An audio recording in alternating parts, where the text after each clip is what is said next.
Hey,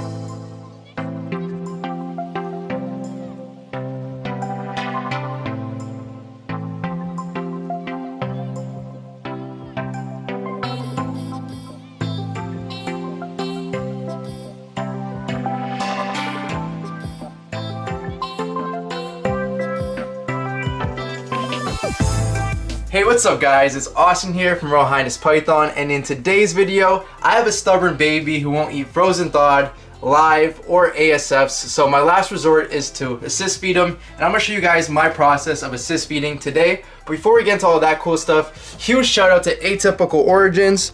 Thank you for this really cool shirt. It's got my name on the side and it's actually glow in the dark. I did a video earlier where I showed that, so I'm not going to show it again. And they're definitely not slacking on the back. Thank you so much for the really cool custom shirt. I love the crown on the back. Should get one on my head next, but that's coming soon. I left it at the facility. I'm gonna do some videos where I have the crown on my head so you guys can truly see my royalty, I guess. But let's get right into this assist feeding video. I do have a rat that didn't make it.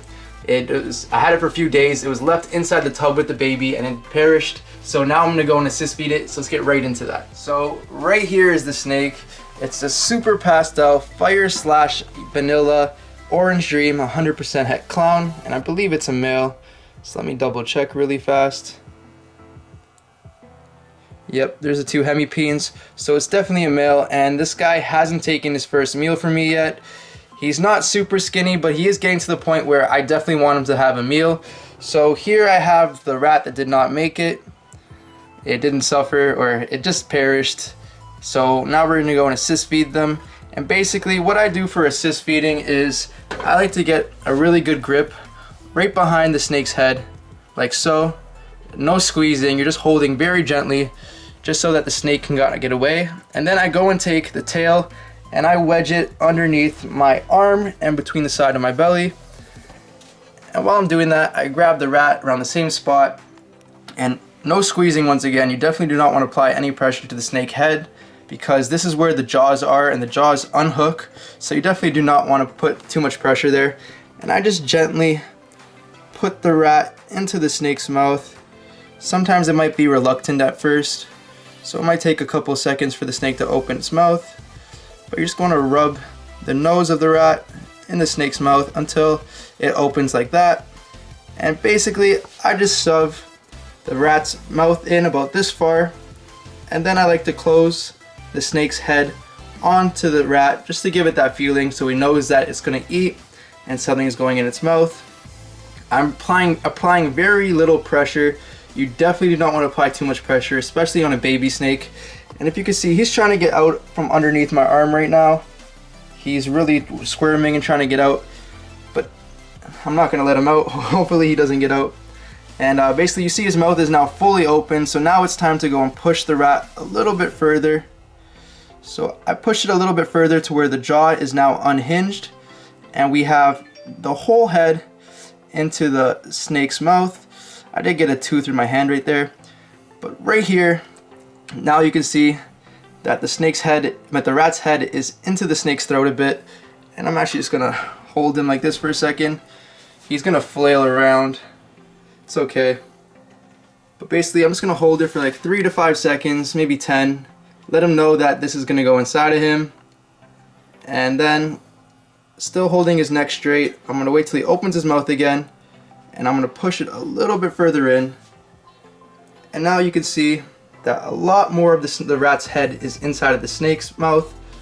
And here I can actually get a better grip underneath my arm of the snake.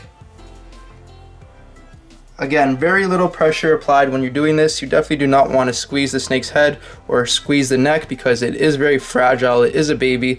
This guy is only 3 or 4 weeks old, and I do not like my snakes going a month without food. So definitely need to assist feed this baby to ensure that he survives. And his mouth is open wide again, so I'm just going to go and push a little bit further. And in doing so, you can see that now I got almost up to the rat's shoulders into the snake. You can see the head right here. And we're almost done. I like to go to where the rat's shoulders are deep inside of the throat. because that's about the point where they cannot spit out the rat. Generally, if you do put only the head in, there's about a 60% chance that it'll eat it, and 40% of the time it will spit it out. And that's definitely stressful for the snake, and then you're gonna have to try to assist feeding another rat.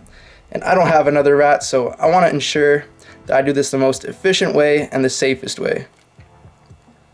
So we're just gonna go again, push a little bit further inside.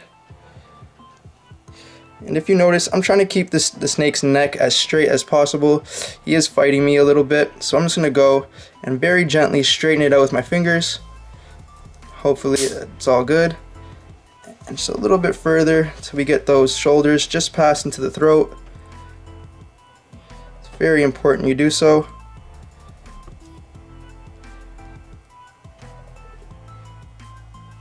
So here we have one shoulder in. This arm is completely gone, but on this side we still have the shoulder that we have to wedge in. You can see that a good portion of the rat is inside of the snake's mouth already. And this might look like I'm hurting the snake, or it might look a little, I don't know, malicious or painful for the snake, but it's very safe, and I've done this to hundreds of snakes in the past. So it's a good way to ensure that your snake will make it. You might get pricked by the teeth a few times. It's the only downside to doing this, but I'll definitely take a prick from a little snake bite to ensure that the snake survives.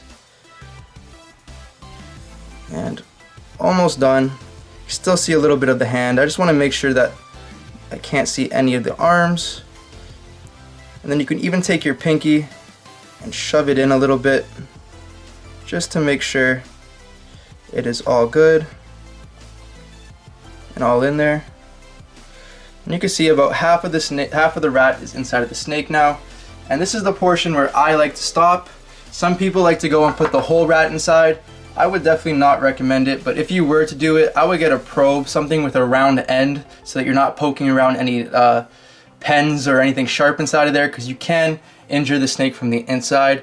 So the best thing to do is go and get a probe if you have a probe kit and just probe it inside, or just use your pinky, because your pinky should be good enough to go and push it in.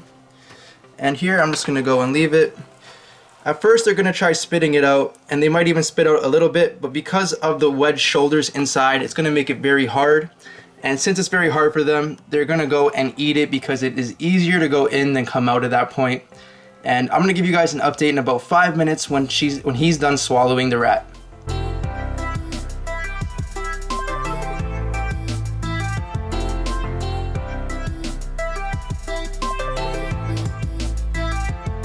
So really happy to go and see that she's finished swallowing the rat. And I'm not gonna mess with her too much, but you can go and see the rat just bulging a bit inside of her, which is a very good sign for him. A very good sign. I'm very happy that he had his first meal. So I'm gonna go put him back in the rack and just let him go for a few days. Not gonna touch him, just make sure he has water and his tub's clean, which it already looks like it is. So I'm just gonna go put him back and leave him and let him do his thing, digest, and hopefully next week he can take a rat or ASF on his own and I do not have to do this anymore. It's a really good thing to go assist feed your babies, especially if they haven't eaten for the first month. And if you're at 2 months, you should have already done it. I usually do it between 4 and 6 weeks, and this guy was born 4 weeks ago. So really important that you go and do that, because if they do not get a meal within the first couple of weeks, they will perish and die, which is very sad, and especially something I do not want to happen. So I hope you guys learned something from this video and are courageous enough to go and try this on your own. It definitely will be very hard to do in the first time, more on your emotion, or a lot of people are scared and don't know what to do. If you just watch this video and watch a few other videos from some other YouTubers, I know Lord of Lion made a video on this in the past, so definitely go and check out his channel, and that's probably the best thing you can do. Just watch as many videos on this as you can. Do not attempt to do something without some knowledge behind it, or else you might end up hurting the snake. I have seen people in the past push rats that are way too big into their newborn snakes and actually tear the snake's neck or break the snake's jaw. It's very sad to see, so you definitely want to get a rat that is smaller than the largest point of the belly. And if you go watch my video on what size rats to feed your snake, go a little bit smaller than what I said in the video. Basically a rat pup or a rat pinky is probably the best way to go. And if you are using a rat pup, I would use a very small one, almost a fuzzy, depending how big your snake is, and sometimes it does take a few assist feeds to get your snake to be eating regularly on its own, and that is okay. Every snake is different, just like us humans. So the best thing to do is just try, see what works for you, see what works for your snake, and get it going. But before you do try to go and assist feed, I definitely want you to go and try ASFs, or Maltese as they're called in other places. If it is illegal where you are, the best result is to go and get a gerbil from a pet store. That is also a very good way, but a very small one once again, because they do need something super small, easy to get down their throats, just to get them a little bit of nutrition so that in future they can go and eat on their own and thrive. So that is pretty much it for today's video. I hope you guys enjoyed it. Do not forget to like, share, and subscribe. And I'll have my Morph Madness video coming at you tomorrow. I was supposed to do it on Friday, but a little bit tied up with the schedule with the new place at Mutation Creation, plus here, and this life in general. So I hope you guys enjoyed the video. Oh, I just got a fly in my eye. That is not cool. I need to get another fly zapper, because when it does get colder outside, all the flies tend to go to the warm places, and it's probably warm in your collection, because my collection is kept at around 80 degrees Fahrenheit. So they do like to thrive in these temperatures. Damn, I need some goggles or glasses or something. So I hope you guys enjoyed the video. Don't forget to like, share, and subscribe, and I'll catch you guys on the next one. Peace out.